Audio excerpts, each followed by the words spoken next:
let's see if anybody is coming. Sure. Okay, Michael just started the recording, just that you know. And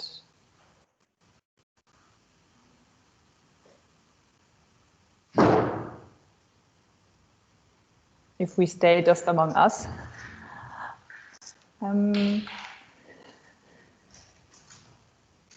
I can show you anyway a video if you want.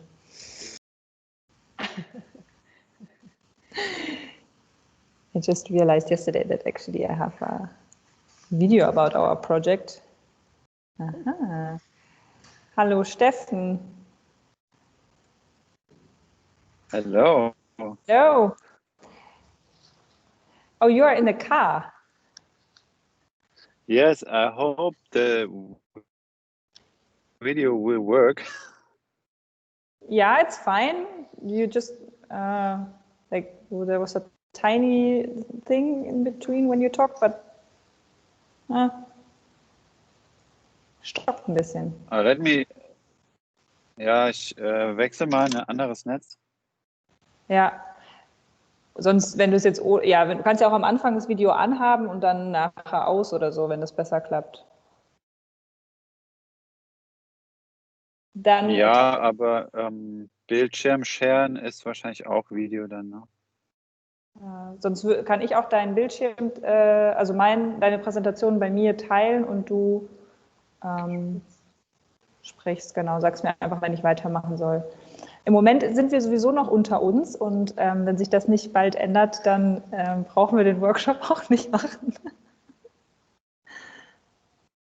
Alle noch in der Kaffeepause? Ja, die war zu kurz. Das ist that is the problem.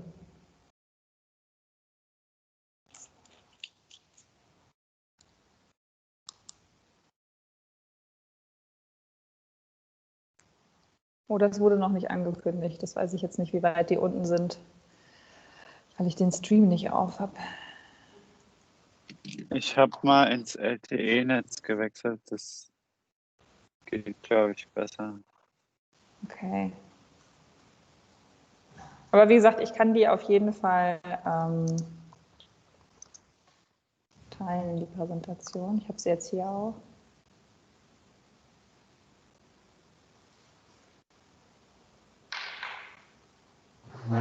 Ja, wäre, glaube ich, am sichersten. Dann machen wir das so.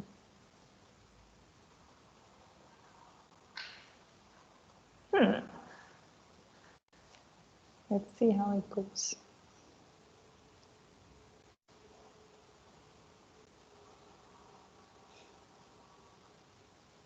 I will just check how far they are along in the program.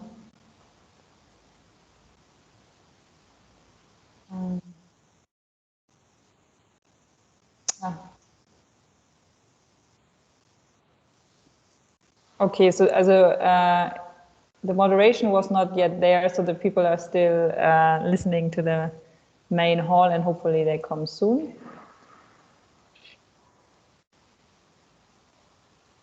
And Robert is already here. Robert, you're our first participant. Welcome. Hi, pleased to meet you. Hi, nice to meet you. Nice to meet you. I'll put my camera on, a bit more personable, isn't it? Yes, that's perfect. And now the people are coming. Okay. Yeah. Marinella is here as well. Hi, very warm welcome.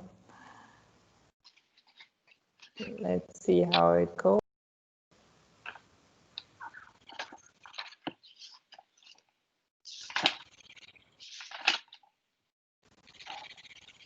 So, Robert, how was the switch from the stream to this workshop room? Was it okay? Could you find it? Yes, but I think the link only went up at 10:44, so only a couple of minutes ago. Ah, okay, perfect. Okay, yeah. So then that makes sense. So yeah, it probably might be a couple of minutes before people. I found it quite challenging to find other links, to be honest. Yes, it is. More people are coming. Welcome, Sandra.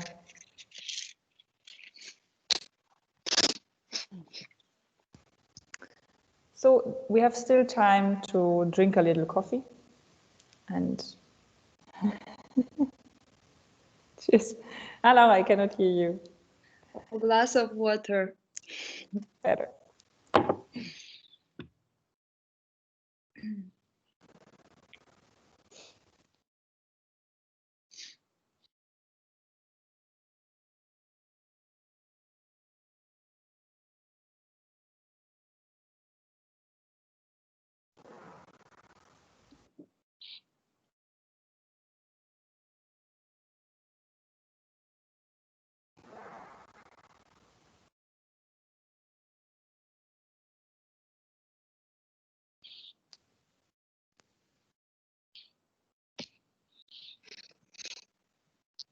Let's wait 2 more minutes and then I would slowly start, and if people come,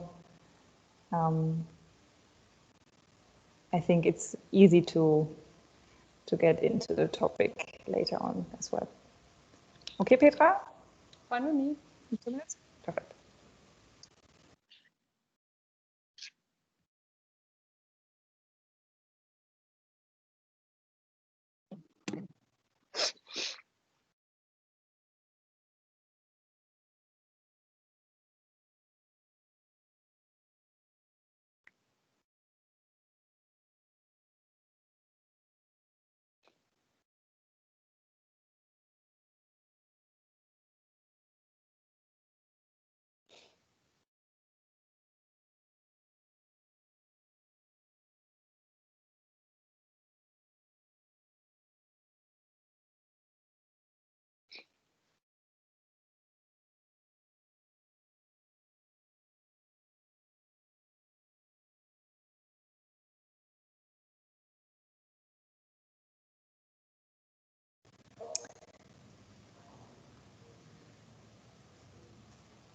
Just for those who are new, welcome, and we are still waiting for some participants starting in 1 minute.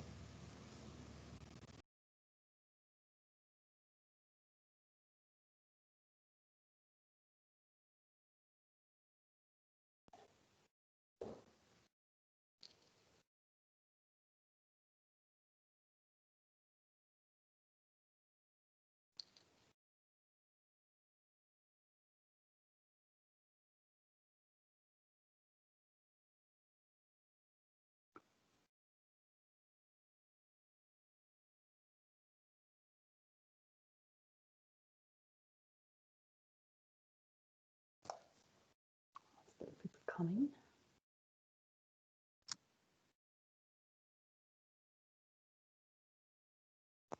Okay. I think the last ones are coming from coffee break, but I guess we can start if you're all ready. I'm very happy to welcome you to the workshop Digitization in Rural Communities. Great that you're all here. Thanks for having you here. And I'm very happy to introduce as well Nenja and Caro from the Stiftung Digitale Chancen, who are running and guiding us through this workshop and give some more input on the theme and on the session itself in 2 more minutes. I'd like to have 3 more announcements before. So my name is Petra Schnabel. I'm happy to assist with this workshop when it comes to discussion. So if you have any questions in the presentations, feel free to put it in the chat box and we will just collect it and bring it on when there's time for the discussion, but don't hesitate to share your view and perspective in the chat. And I'm very happy to have Michael Räder with us as well from Stiftung Digitale Chancen, who is operating the workshop from a technical point of view. We're very happy to have you here, Michael. And I'd like to announce as well that the workshop is being recorded. So just for your information. So I guess we're ready for starting the workshop, and I'm very happy to hand over the words to Nenja and Caro. Thank you so much, Petra. That is a very great introduction. Welcome. I am happy that you are all here. We have an interesting, let's say, almost 1.5 hours of workshop in front of us. And our main topic is digitization in rural communities. We actually wanted to talk about this topic for several reasons. One is that we just like to have an exchange with you, like show and present our best practices, our ideas, but also talk with you about the topic and listen to your work that you are doing in this field. And then maybe at the end, and because we are not so many today, we can have a good conversation and see how we can move forward and maybe establish projects together and get some ideas for the future. So we will have a presentation today. I want to show you a video and some Mentimeter. So sometimes in between, I have to change between what I present to you. Bear with me in this time. I just realized in the other workshop that sometimes there are some difficulties. So I hope that we will manage to now really good. And the presentation is coming. So I hope you can see that now. Yeah, as I said, the topic is digitization in rural communities, and I would like to go with you shortly through the agenda. We have a short introduction. Then I would like to discuss with you what are actually the challenges of rural areas in the different countries and areas. So I would like to hear what you have to say about that as well. And then I would like to present our project Bremke.digital shortly. And afterwards, Steffen Hess, who is now also with us, will present his project Digitale Dörfer. I don't know, Steffen, is it digital villages? I think I wrote in my presentation. I hope that's kind of okay translation. And yes, okay, perfect. And we are actually working together in our project Bremke Digitale. So I hope that this will give a really good overview for you. And then in the discussion about other approaches in other regions, I want to invite Laura from Association of Rural Internet Access Points in Lithuania to share with us her approaches. And if the time allows it, maybe Antonio from OPEX will also join us. If you saw yesterday the award ceremony, you know him now very well, to talk about his approaches in Spain. And then, as I said, we will, if we have time, we will discuss next steps together. Okay, so first, I would like to say the title, Digitization in Rural Areas, is actually already an answer to maybe a problem, let's say. And that is, how can rural areas become less disadvantaged compared to cities? And my question now would be, on the one hand, what are actually the challenges that you see in your country for rural areas? But first, I would like to discuss, is it maybe a little bit presumptuous, or even is it just a wrong assumption that we always think rural areas are in some way disadvantaged? I mean, maybe they have a few challenges, but are they really disadvantaged, or does the advantages and disadvantages balance themselves out? So I would like to ask you to answer this question, and I hope that this is working. I have to share my screen again because the presentation is only working in this mode. I have set up a Menti to do so. So do you think that rural areas have disadvantages compared to cities? What we don't have is really a scientific, let's say, definition of what is a rural area and what is a city. So please just think about bigger cities and maybe smaller villages. For example, in our best practice, it will be a village of 800 people. So think about this kind of disadvantages. go for this to menti.com and please insert the code 911-05477, and Caro might write also the code into the chat so you can read it there if you don't see my screen properly. And to be honest, because we are not that many, please just raise your hand and let me know why you have this answer. I see that we have 3 now saying no. That's very interesting. So please, whoever said no or whoever said yes, share the reasons why you answer the question this way.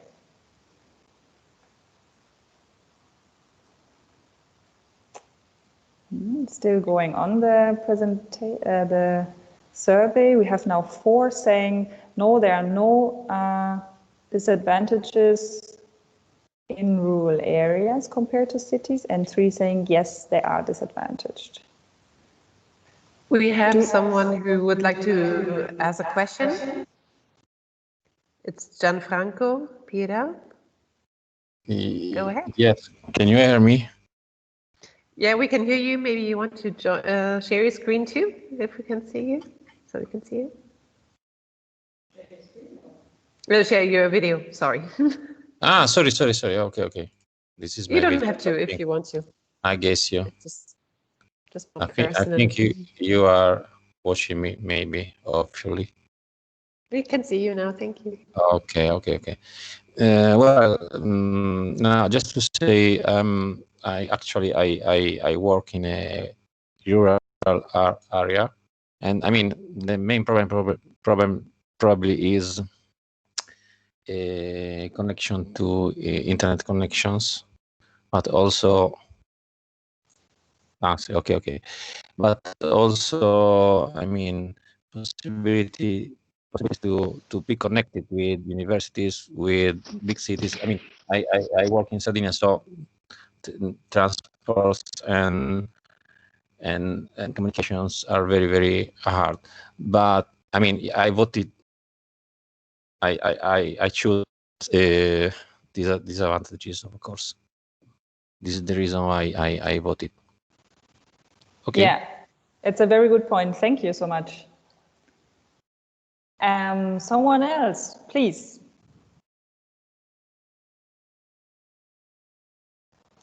Yeah, we have somebody else. It's Steffen, actually. So I said I answered no. So to give the other opinion on, if you ask on that global scale, I really love living in a rural area. I see the benefits by having kids, that they can just go outside, that we have nature across the streets, that digitization is okay, I would say, in our region. And I think if you take it from an overall perspective, I would say a rural area is not in general disadvantaged. But of course, I'm also with Gianfranco that there are a lot of challenges. Let's say that. Okay, perfect. Thank you, Steffen. That actually kind of transfers very well to my next question, and I will just jump to it because it goes into the direction of the challenges. So please use again Menti to collect what kind of challenges the people living in rural areas face in your countries. The idea is are there maybe differences? Probably there are a lot of similarities of challenges, but let's get an overview of what are these, and so we can find the appropriate approaches to handle them.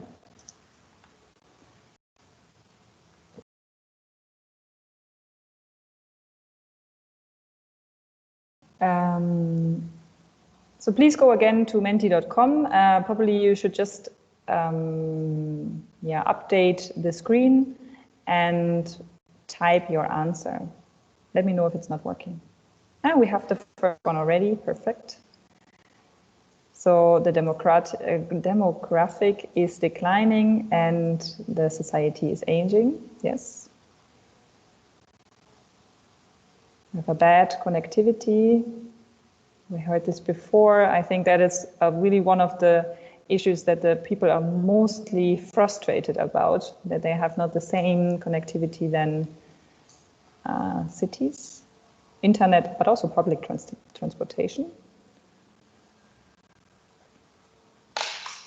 Are there more challenges? If you would like, please also just unmute yourself and talk, because that's fine in this workshop. We have young people with educational aspirations leave. Yes, a very strong point. I would like later to know what Steffen thinks about this, because I think that's something maybe a little bit country specific, not in all cases, or even region specific. Then access to infrastructure, mobility, work, health, education, in addition having digital services like in smart cities. And is that Menti thing working in presentation mode so that I no, can hardly... sorry. Yeah, I'm sorry. It is not. I can try, but it's normally not. Okay.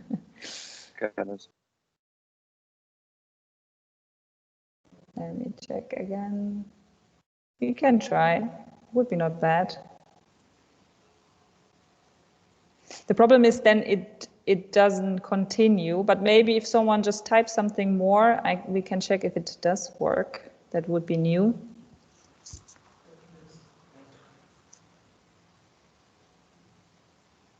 Huh?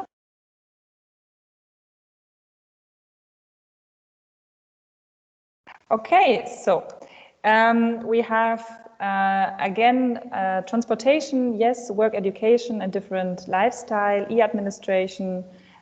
So complicated at administration far away. That is true. It's really that is really not nice that you don't have the information that you have maybe in a city. From the municipalities, also in rural areas, you have to always travel a lot because the people, the offices are closing down.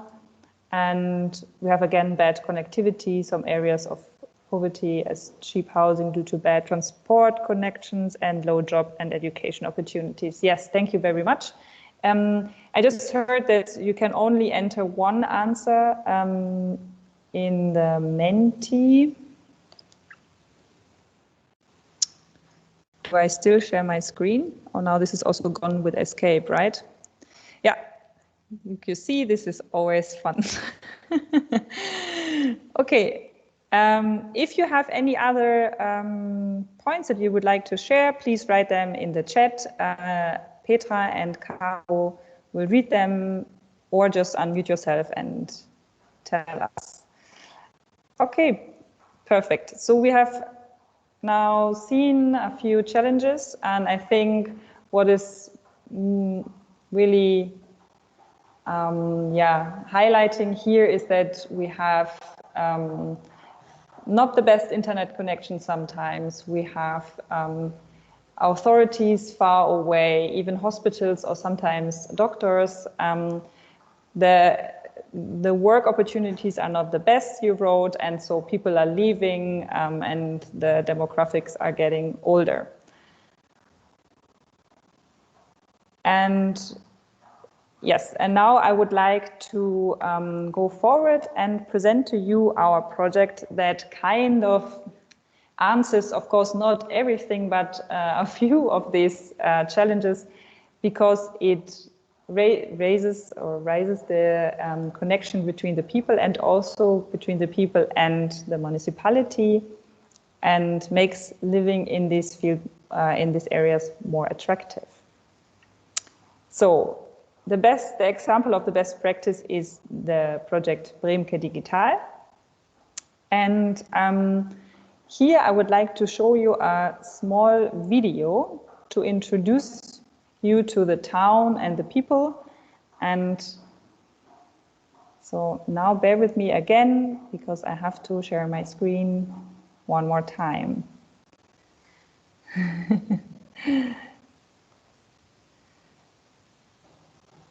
I will start the video. Let me know if you can hear everything and if you can see it.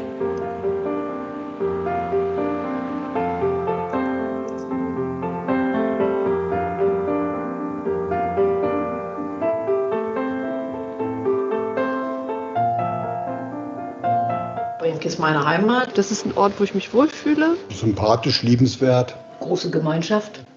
Und das Miteinander. Und das zeichnet Bremke eigentlich aus. Es ist halt einfach Bremke. Es war schon immer so, es wird auch immer so bleiben.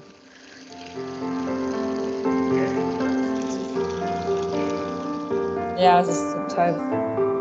Ja. Bremke ist aktiv. Bremke ist ein Dorf, wo viele Menschen Lust auf Ehrenamt haben. Und Bremke ist auch ein Dorf, wo viele Menschen Lust haben, was Neues auszuprobieren.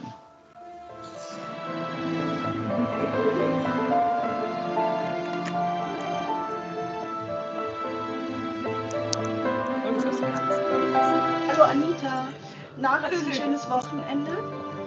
Warst du gestern auch?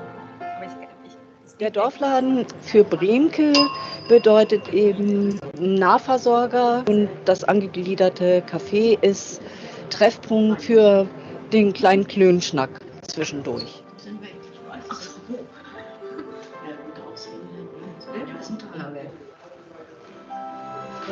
Bremke ist für mich ein sehr idyllisches Bergdorf mit sehr engagierten Bürgerinnen und Bürgern in Grimms Märchenland. Bitte nichts mehr schreiben. Wir kommen schon mit Ihren Sachen. Bremke Digital ist unglaublich spannend, weil es ein Modellprojekt ist. Weil wir etwas anfangen und ganz neu gestalten können und gemeinsam auch mit dem Ort entwickeln. Und das ist etwas, was gar nicht so oft passiert. Wir hören genau zu, was das Dorf will und versuchen das dann umzusetzen.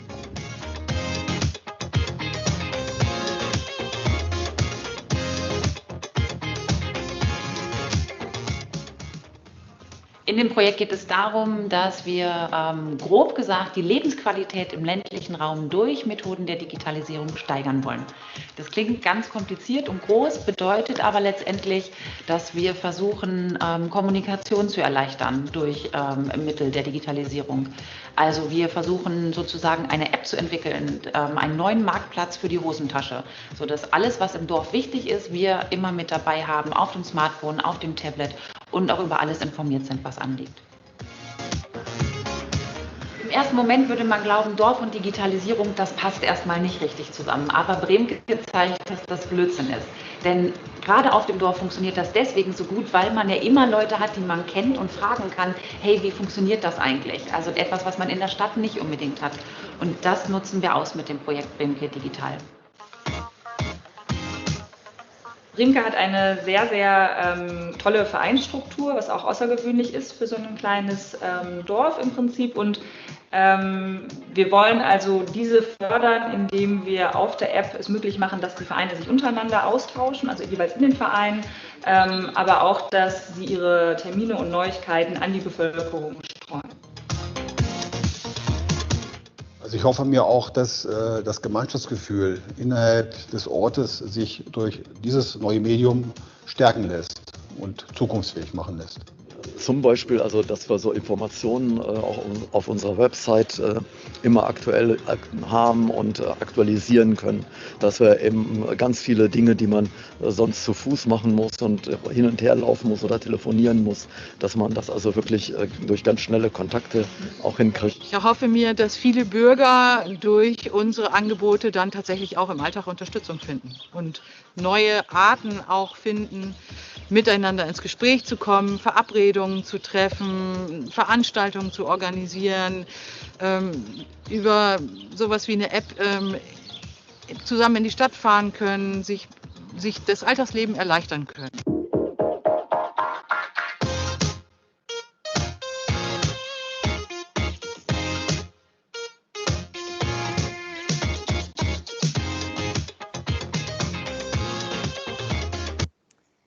So I will stop this here. And now you have seen a lot of sheep and cows, and you see that you are in a village with also these nice old houses.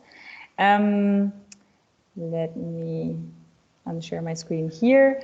And I would like to explain a little bit how we did this project, what was behind it, and yeah, what was important for us. So we'll share again my screen to the presentation, hopefully now in presentation mode. And as you can see here, we have a big banner in the middle of the town that shows our project name.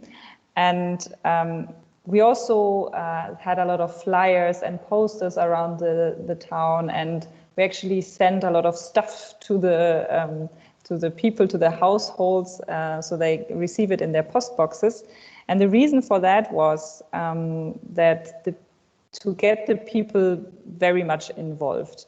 So one of our biggest goals for this project was to create some kind of digital solution, an app, a platform, whatever, and have them use it. So that means we need a lot of acceptance from the citizens to really use this platform, because I think in the panel before there was the question, how do people actually use this kind of tools if they are new and they are strange, and maybe there are some, I don't know, obstacles and prejudices.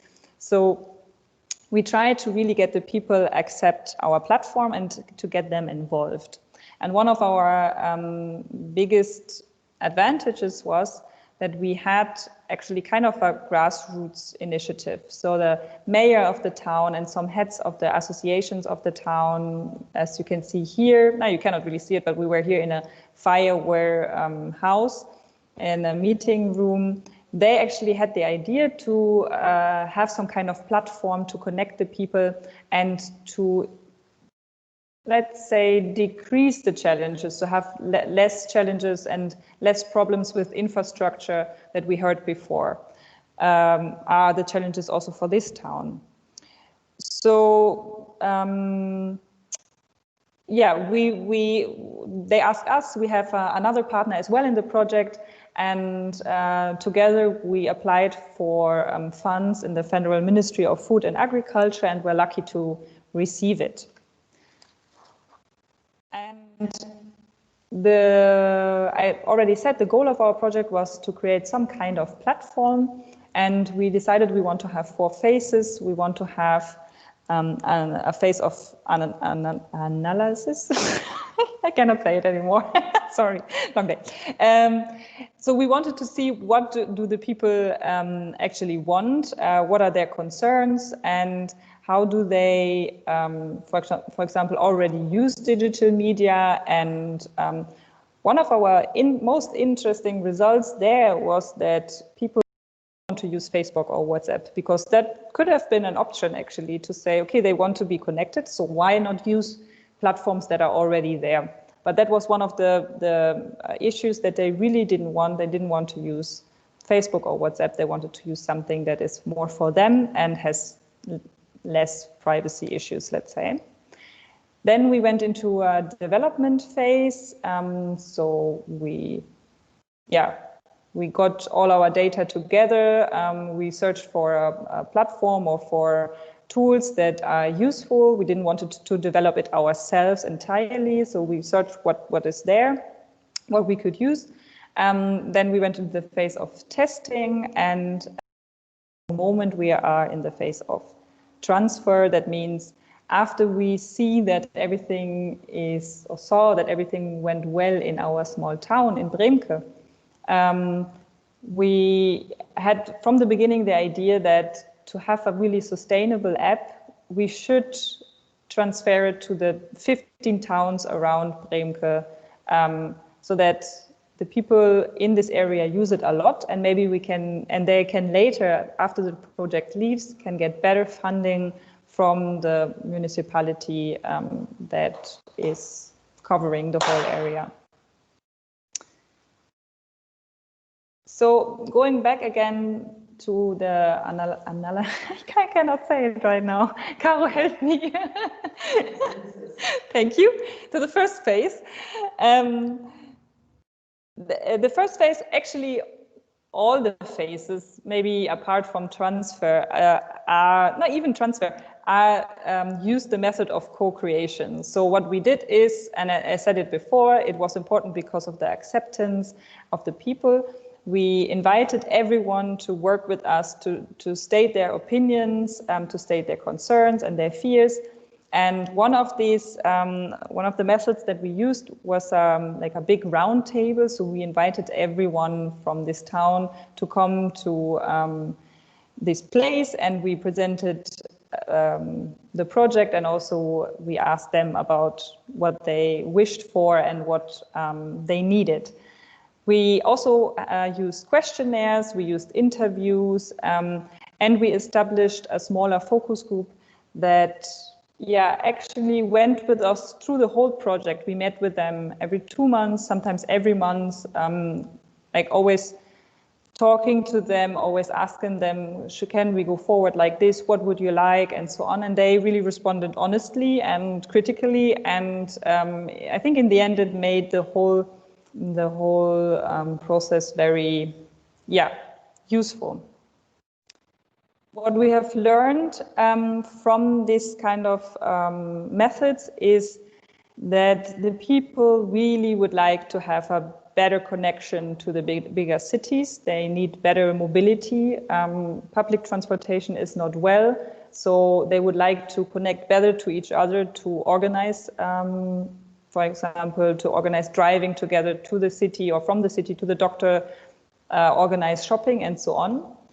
And we also learned that they want to connect within the village. So they would like to have better helping line like this, searching for something or offering their products. For example, someone has a big apple tree in the garden and the apples are now good. So they would like to have one place where they can just write, who wants to have these apples? They're here, please come and pick them up. So this kind of neighborhood help. And they also would like to get better information from the municipality, from the mayor. Also, the mayor wished to have a tool to just spread information without going to the blackboard or the bulletin board and post something printed out there. The last point was that they would like to organize their shopping. So a few things they say are better bought like in big amounts, and they would like to have this kind of possibility to organize themselves to do this.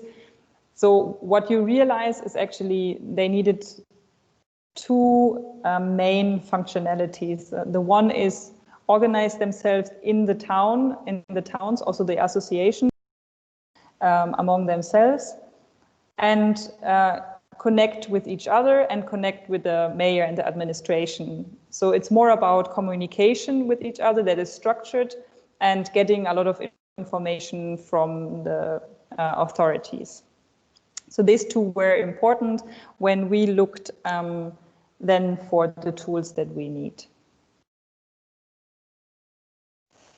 Yeah, and as I said, one of the goals of the project was to get a digital platform, a digital tool integrated into the tiny society of this village. But also we realized early on that this will not work without empowering the citizens to use this tool, because one of the main concerns of the town was what is with the people who do not yet use digital media, who do not have a smartphone, and maybe are afraid even to use one or don't want to use one at all. So how will they be involved if everything now runs through a smartphone? And so from the digital perspective, what we wanted to have is some kind of app that actually connects everyone and use the advantage that you also have seen in the video of the village, that everyone wants to talk to each other and wants to share things and wants to connect. We also wanted to have a website, and we decided then that we need some kind of digital bulletin board in the village store, because our village has a really small store in the center of the village. And this will be for people who don't have yet smartphones or don't want to use them, so they are still informed when they pass by and then they see the screen. You can see it here. It can be actually turned also to the window so people can see it from outside. And of course, the village, the people there installed everything because they're really hands-on and they are totally going for it. Then about empowering citizens, 2 aspects were really important. One is that we needed some kind of volunteers that were trained to be, here it's called Digitale Bremke, to become the people who can be approached and ask about the app and the tools, but also generally ask about digital problems, and they will help. And actually, the good thing about our town is that there are many people who want to be volunteers, who are really active in this field. And they decided after the training that they wanted to have a helping hotline so people can call them. They also have a chat in the app that they have now, so people can write to them with questions.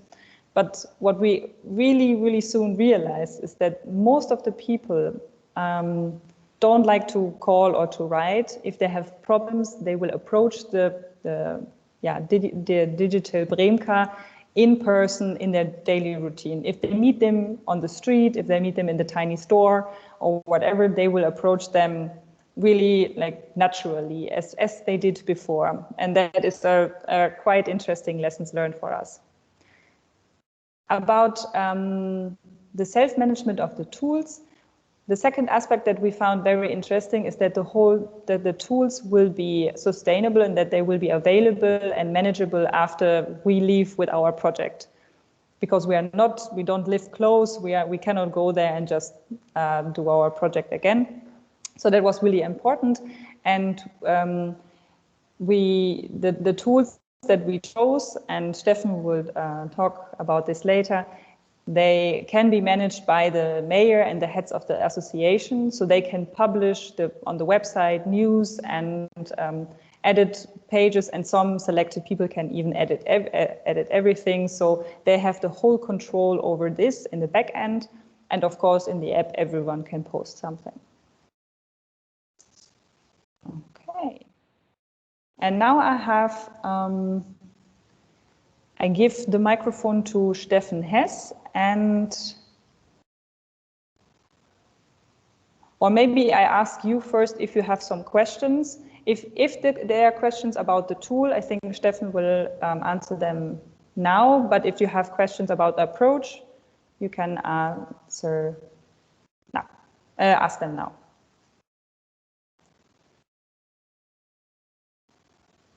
Oh, seems okay. Good. Steffen, are you still with us?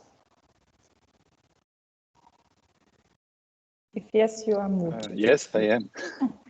Great. Let me try the sharing. Yeah, it works. I can see your screen. So fortunately to the all digital thing, I can do this from a car. As I'm using cellular network, I would recommend to keep my video off so that you have a better voice quality. Just in case that's not familiar, give me any sign. So yes, talking about the project Digital Villages that was mentioned, we started with the approach of doing digitization in rural areas, tackling the whole region as a given, and try to think within that initiative, how can we take things from smart city to rural areas that work there, maybe adopt them a bit, but also try to overcome those silo thinking that we have in domains like mobility, logistics, communication, and so on, and bring basically all the relevant players in the in the rural area together, which is the municipality, which is the residents for sure, but which is also local dealerships or just local companies. And within that program, we really focus on providing solutions in a very bottom-up process. So we usually include the residents very much into the process. Of course, we also challenge them if they want to have something that might be existing on the market or on a first glance might be existing on the market.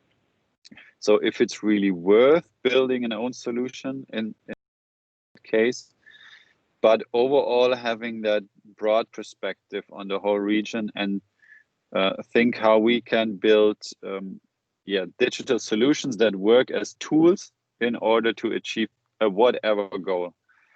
But that's a really important message, that the digitization or the app or whatever is always just a tool in order to extend the process that you do, or in order to make it more efficient or better. So that's basically our thinking.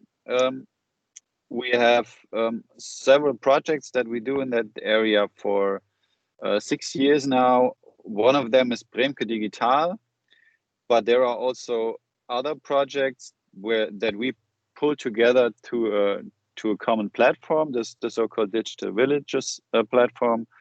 But we also do a lot of studies and publications as a research institute that are mostly motivated on an IT or software engineering background, but very much also tackle a socio-economic topic. But yeah, this is what we do in general. Talking about the Digital Villages platform, what I would show now is what is emerged through the last 4 years within different projects, and later on I would show what we exactly did together with Nenja and the Bremke people, so to say. So the platform itself consists of like 4 areas, which one of is local supply, where solutions basically deal with including local vendors with something like an online shop where they can present their goods and sell their shops.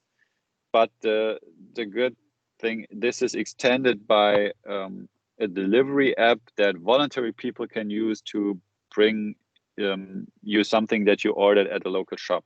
So the general idea is that taking that your neighbor brings you something from the supermarket when he's there anyway, from the garden fence to a digital solution, so that you can just basically ask for someone to get help. And what was shown in the pilots there, that it was not a problem to find voluntary people to deliver those things.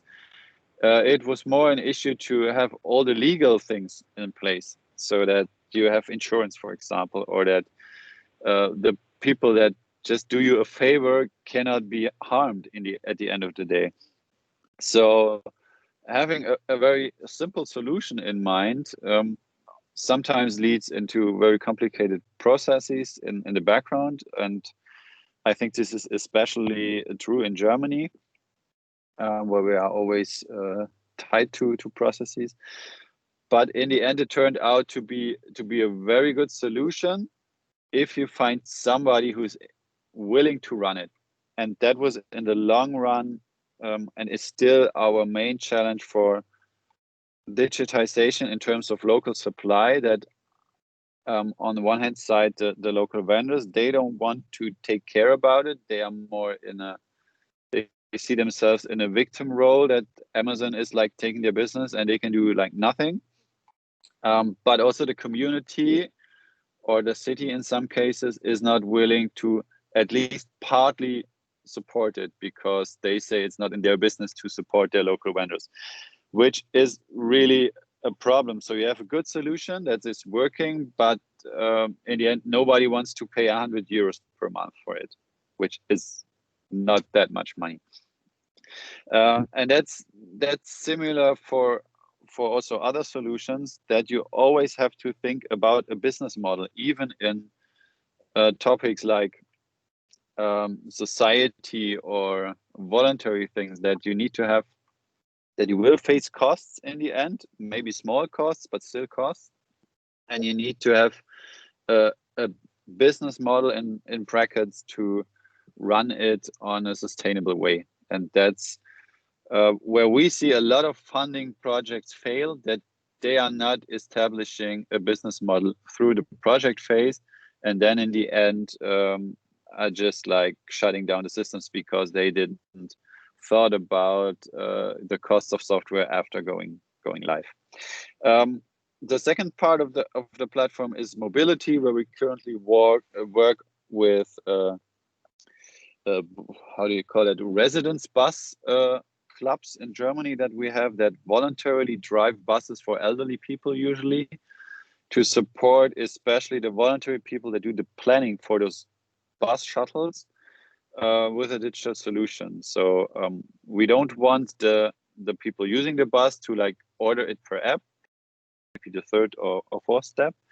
But on the first hand, the idea is to empower those voluntary people to make their job more fun in running those buses, which turns out to be a really great working with those people directly in the solutions. With regard to communication, we basically have the solutions that I will go into a bit of detail now, that are also running in Bremke. So we started with a thing that we call internally Dorf pages, which is indeed not really different to a local village website. So we have basic information about the villages, we have current news, we have events that take place, we have a map of the village that shows interesting places, that shows local vendors, that shows clubs that can present themselves on like a one-pager. We usually have information from churches or faith institutions. We also have services that the municipality is providing.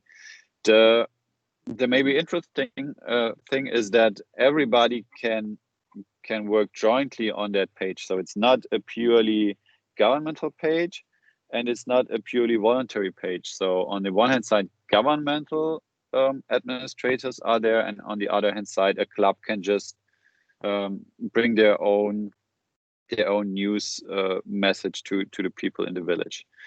And that was like the first part we did. And we also challenged that, like, why do you need the web page? Don't you have one? And yes, it is, but it's from the municipality, and it's like from 1990. So a classic case. So to make that in a modern way and make it a joint activity worked out pretty well for those municipalities. And right now we are running approximately 50 of those Dorf pages in Germany, with a similar approach than Nenja was describing, where it just works with the whole community on site together. But that's just like for us a collector for information to the platform. Our main part or core part is the Dorffunk thing, which is the My Village in the Pocket app. What Dorffunk is doing, it enables communication in your village on the village level. So in comparison to other social media approaches, you are not communicating with your friends worldwide. So within Dorffunk, you have communication in your village. So the village is like the bracket that centers around, and having that in a joint platform, we can now just enable news and events that are published in the Dorf pages to be sent via Dorffunk to people. So imagine there's a sports club providing information about the latest results. A push message is generated to all the users how our sports club played this weekend. Or if there's some news from the mayor is now able to send them to all the residents via push messages. And yeah, in addition, there's like traditional social media features, like everyone can just write something, which is very often that they look for pets in the village and usually find them. But also the examples Nenja mentioned, that people are looking for someone to just grab apples from their tree that they don't need, and whatever voluntary help that's needed, you can actually find it within Dorfunk. And yeah, this also offers an integration to other projects and other solutions. So for example, if the municipality wants to activate it, you can also message your mayor or your municipality via Dorfunk, which is then a very close connection of all the players in town. So that was like the basic we did. And yeah, there's an overview on the services. So we have gossips, offers, seeking, and there could also be groups, which is usually happening in clubs, or now in Corona times, a lot of municipalities formed groups to just organize themselves a bit during lockdown phases and whatever. And that turned out pretty well in regions that already had Dorfunk in place, that they just had to keep things going. So there we received a really good feedback. And as I said, Dorf pages are integrated via events and news with push messages. What we now focused for, especially also in Bremke, was that they had this physical place where all the people meet at recent times. And we wanted to have something visible there that just informs people about what's going on. And yeah, we tried to get inspired by public displays like you see on that slide. But we somehow needed to make it reasonable and also affordable for a village like Bremke or similar villages.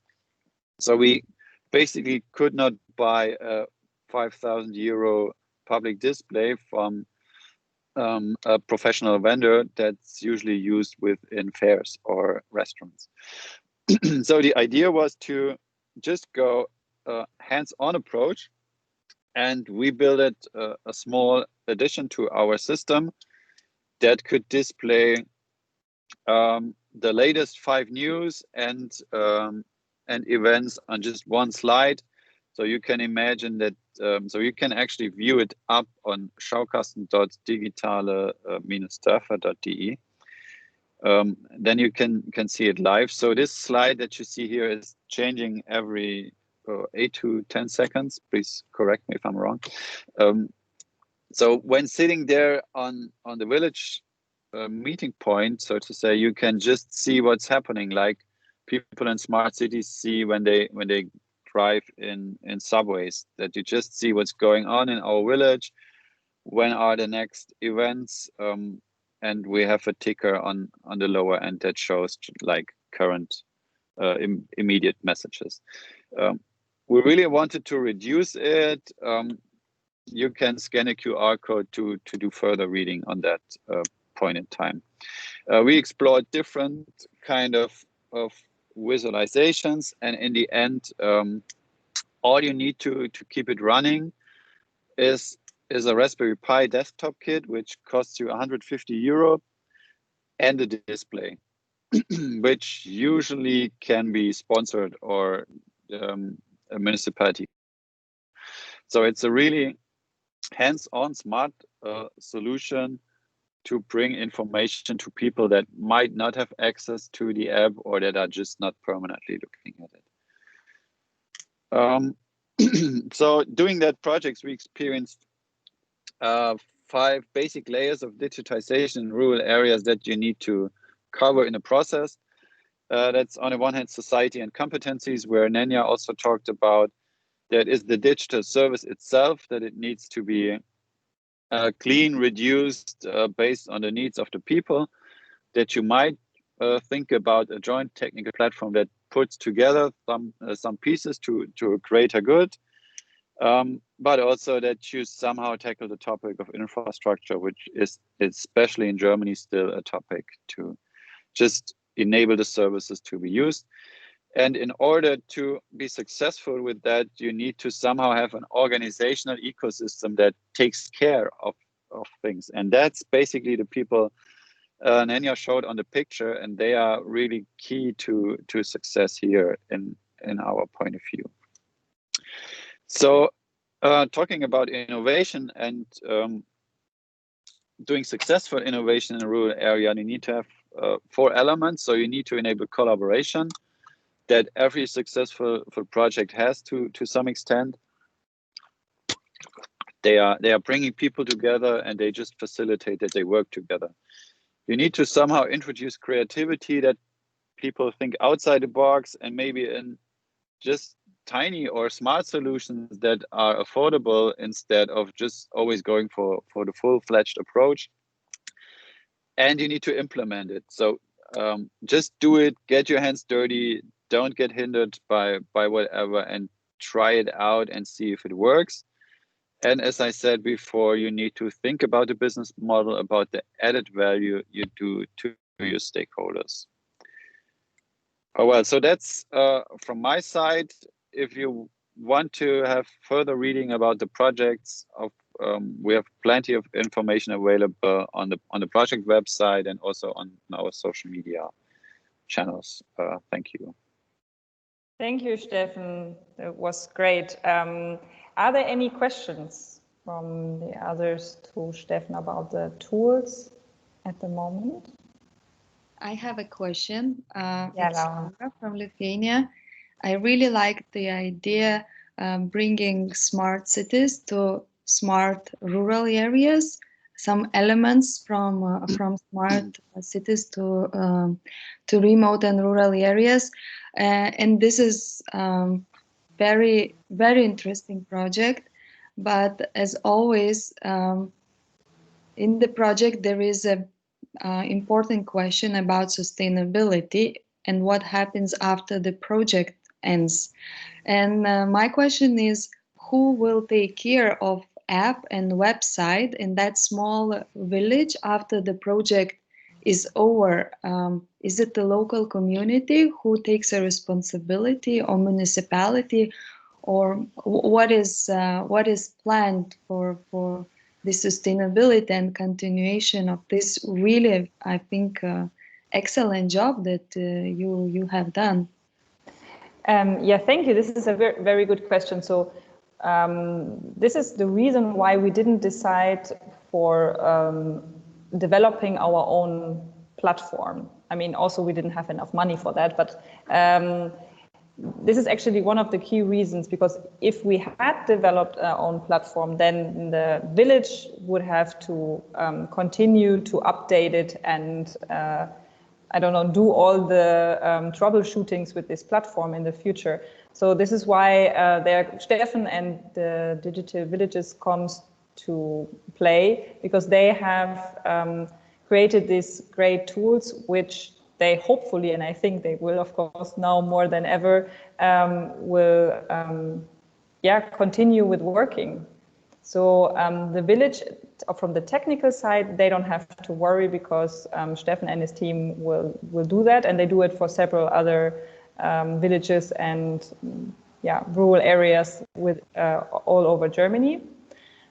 And then on the other side, the maintenance of the content in Bremke, in the village, will be done by key persons there. And I think this is what Steffen meant now with the organizational ecosystem. There need to be people who feel responsible and who are doing this kind of thing voluntarily apart from their jobs, because there normally is no money from the government or the authorities to invest in this kind of job position that takes care of this.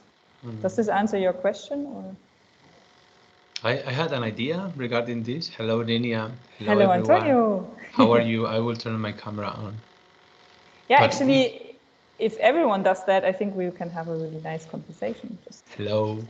I am very happy to be here with the digitalization of rural communities, and I really love this project. And Actually, it feels like it's not something so innovative, let's say, no, because at the end it's a website with services and that, but it's a new version of this. It's an updated version of whatever can happen locally. And I will highlight the role that a digital competence center can play within this project. No, because a digital competence center is a place where neighbors go regularly, and this project can be updated from the Digital Competence Center as a place where people understand how it works and the relevance it can have.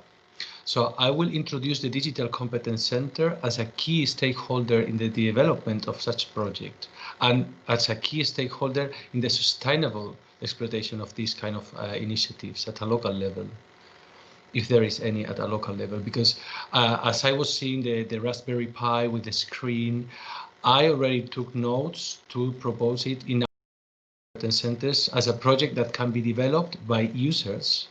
They can find the screen and they can try to learn how to set such a installation and to put it in a place so they also feel the ownership of these things. So they are part of the development of such project.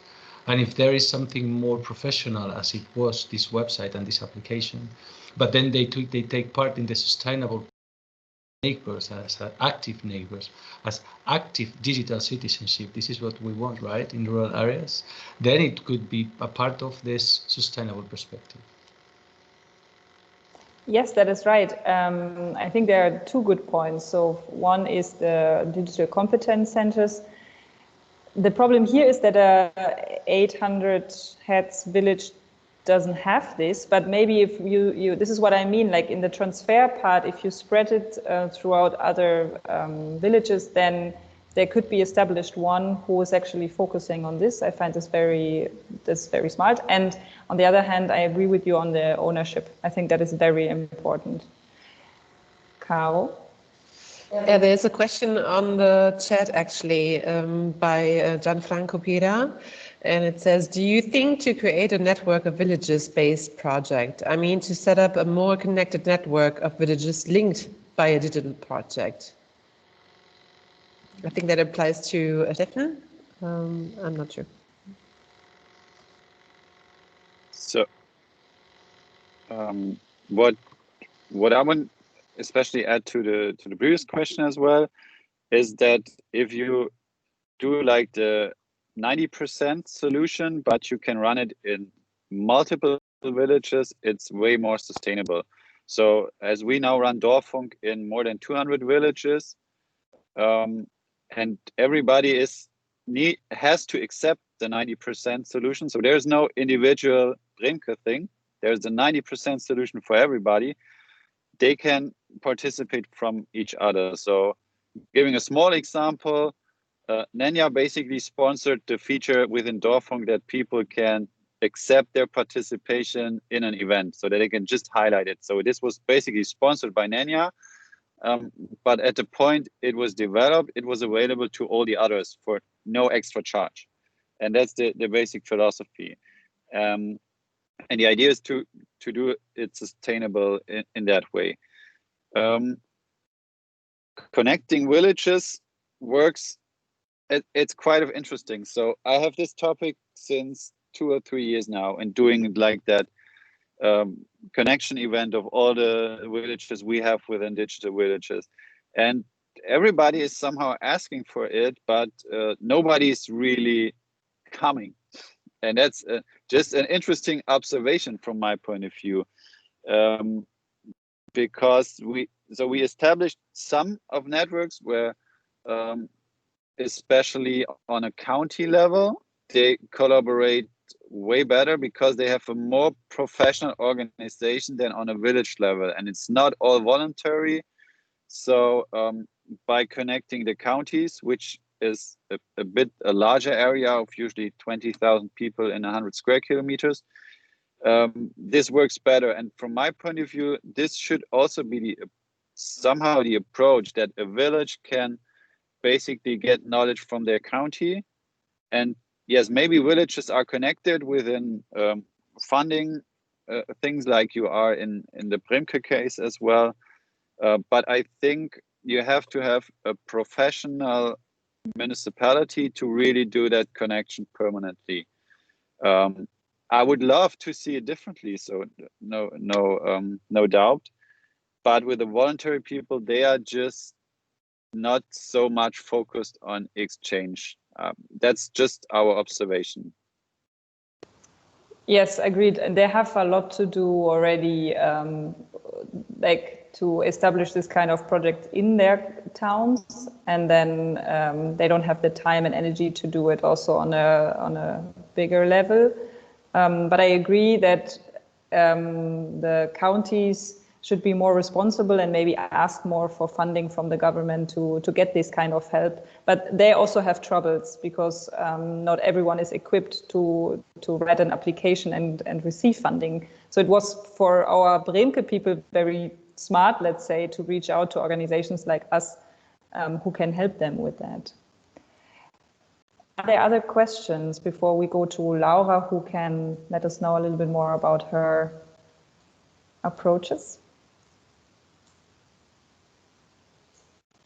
Okay, so Laura, I would invite you to tell us a little bit about the work of your association. And because we have now, I think, maybe 20 minutes left, and I think left minutes, is this you or you? Well, I have two Yeah? things.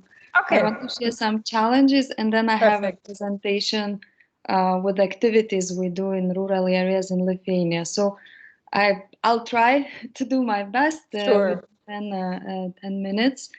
So, but just in few sentences, I would like to introduce myself. I am from Lithuania, Laura, and I work for Association Rural Internet Access Points, which has been operating since 2006. So I am not only a project manager, but at the same time, I am a person who is responsible for fundraising, networking, and public relation activities at the organization. So it's a big pleasure for me to participate in All Digital Summit, even though it's online. I would prefer to have it face-to-face, because it's always nice to meet people and get connected with other organizations working in the same field as we do. So association main aim is to build and strengthen digital skills of Lithuanian citizens, starting from smallest children to senior inhabitants of Lithuania. Lately, I will open the presentation and will quickly run through slides to show what we do in rural areas. And now I just would like briefly introduce key points about challenges that rural areas and remote areas in Lithuania face, together with some positive sides. Do not sound so pessimistic. To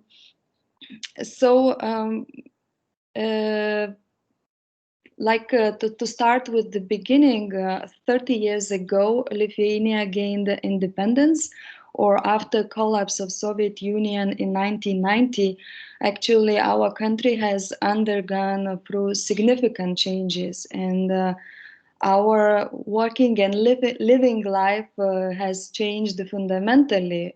Suddenly we got freedom, our quality of life improved, we became members of member states of European Union and NATO.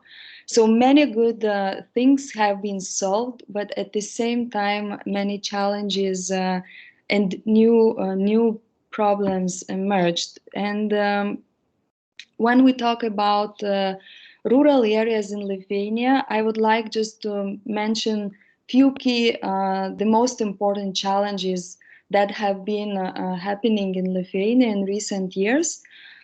First challenge I would call demographic decline, because since 1990, Lithuania lost 1 million people, from 3.7 to 0.27 Lithuanians who live now in Lithuania, and 50% population declined in rural areas.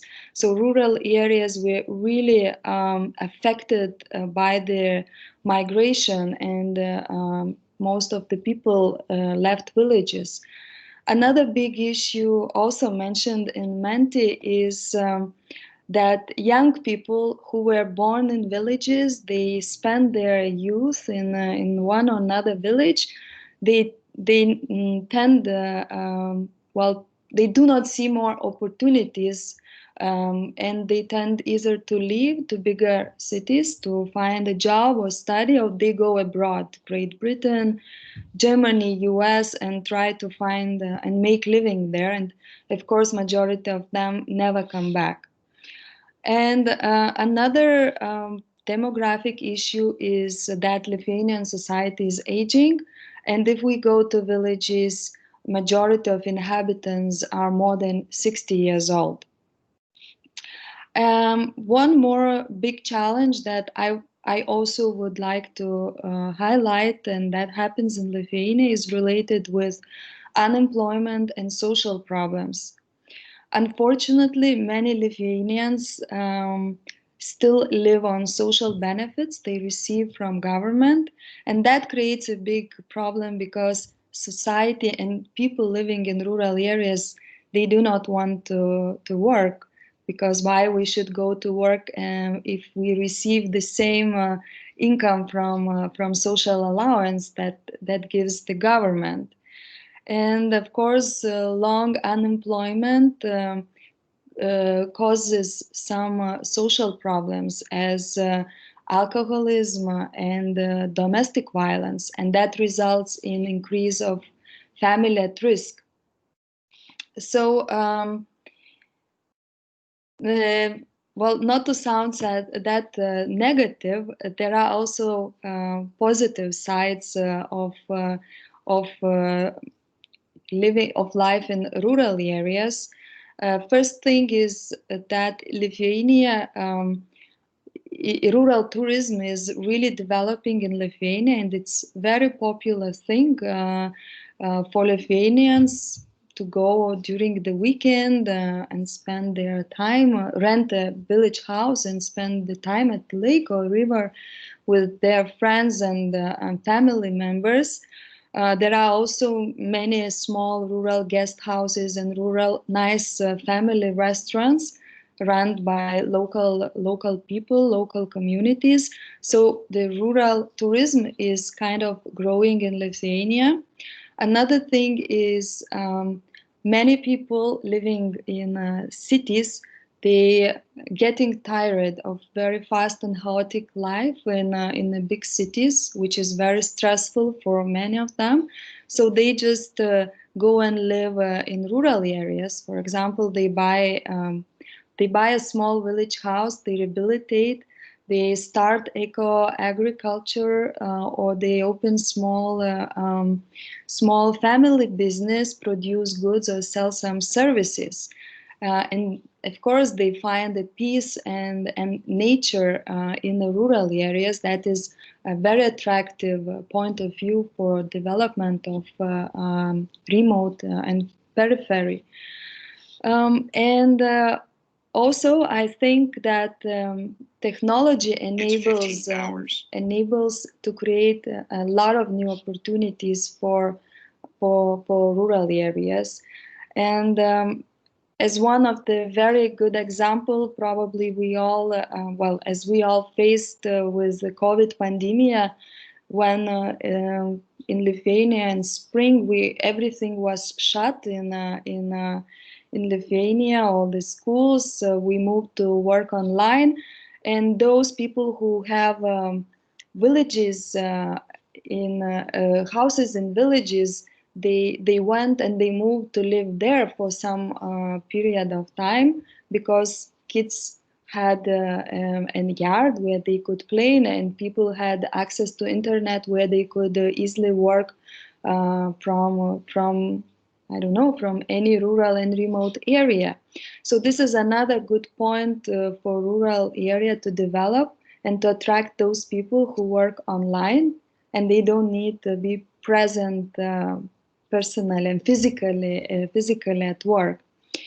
And another thing, of course, is digitalization. Yes? Yeah, sorry. Did I exceed? Like 5, no, but 5 minutes, is it okay more?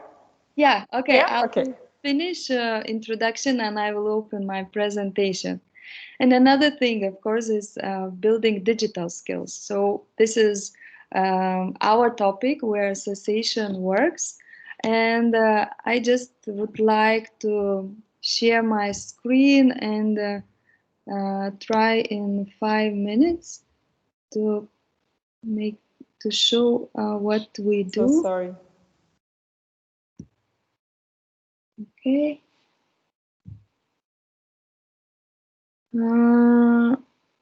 Screen. How I can see my own desktop if I want? I'm not sure what you mean. I want to share presentation.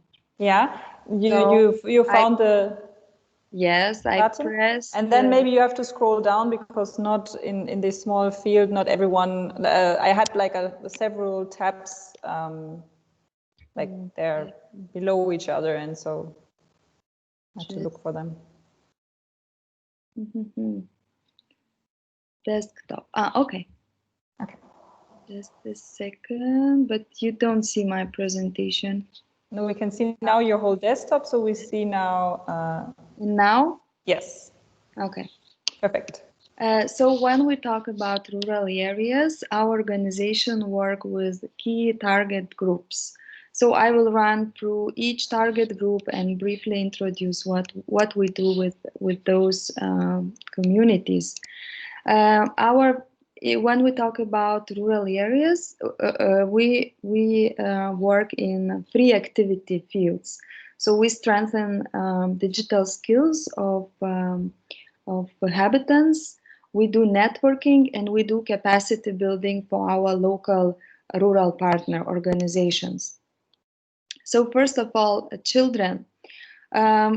Each year, already for 5 years, we do Smart Campus for kids in rural areas, where we invite all children who are interested in technologies. Especially we're attracting girls to come and spend 10 days surrounded with nature in a nice rural area and just learn something very meaningful by using mobile devices, computers, drones. We have some engineering tools, and we teach kids to build something meaningful using all the technologies. Then another activity that we have for kids, including in rural areas, we organize after-school activities. And we have at the moment, we already do it for 10 years.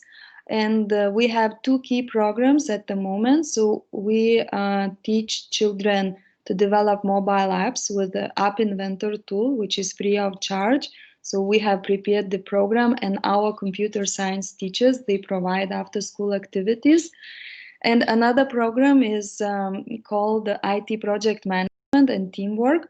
And in that particular program, we teach kids basics of project management. And by using project management methodology, children create websites in teams on whatever topic they like. So they can do, I don't know, the best areas of their village, and they then create a website, or I don't know, whatever idea comes to their mind, and then they working in teams making website. Then we have projects for adults. At the moment, we are responsible for training 100,000 Lithuanian citizens in digital skills. We have 11 programs, and we run face-to-face and online trainings.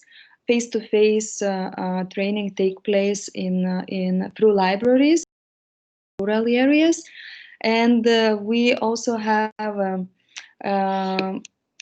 project for women, and this is already coming to the end, and we have a nice results. And during that project, we created a new program of 25 hours duration, and the SDC is our partner organization. And the program is for women and involves three different subjects: project management, entrepreneurship, and digital skills.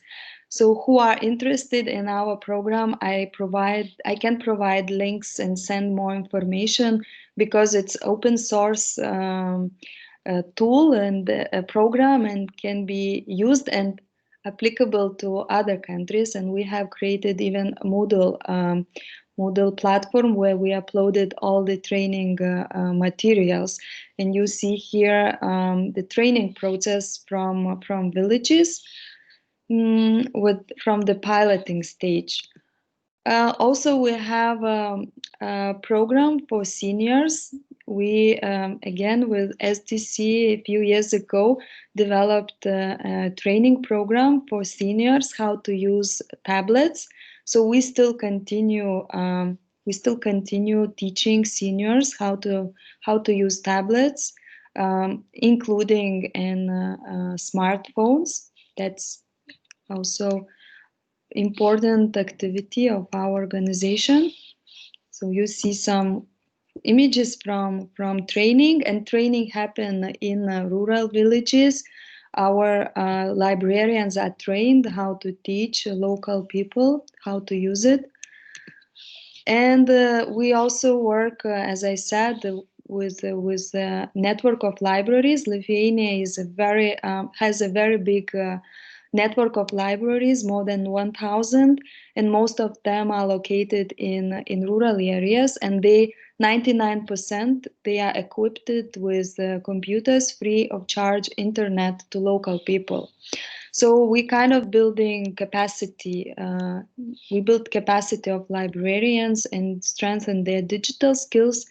And as an example, today we even hire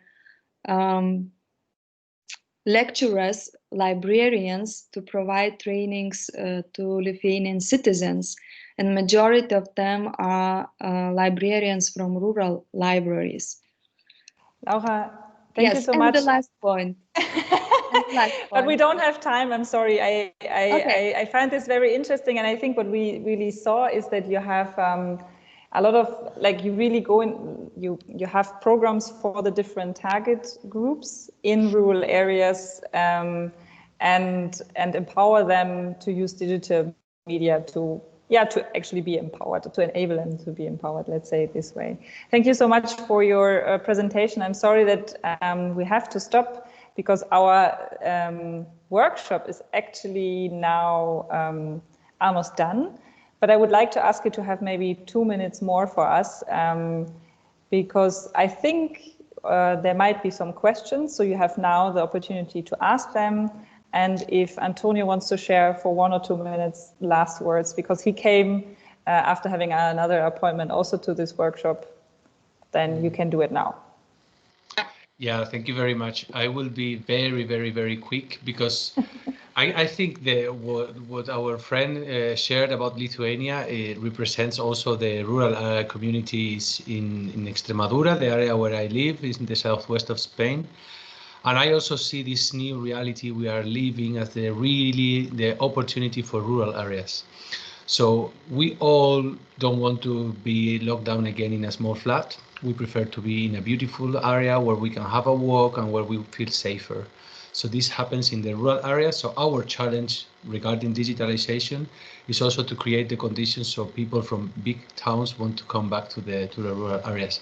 You were mentioning before this county level. I think this is very strategical for the next summit. If there is something such a rural digitalization in rural communities, probably this idea of local action groups, who are this association that manage the European funding for local projects, with this idea of bottom-up development.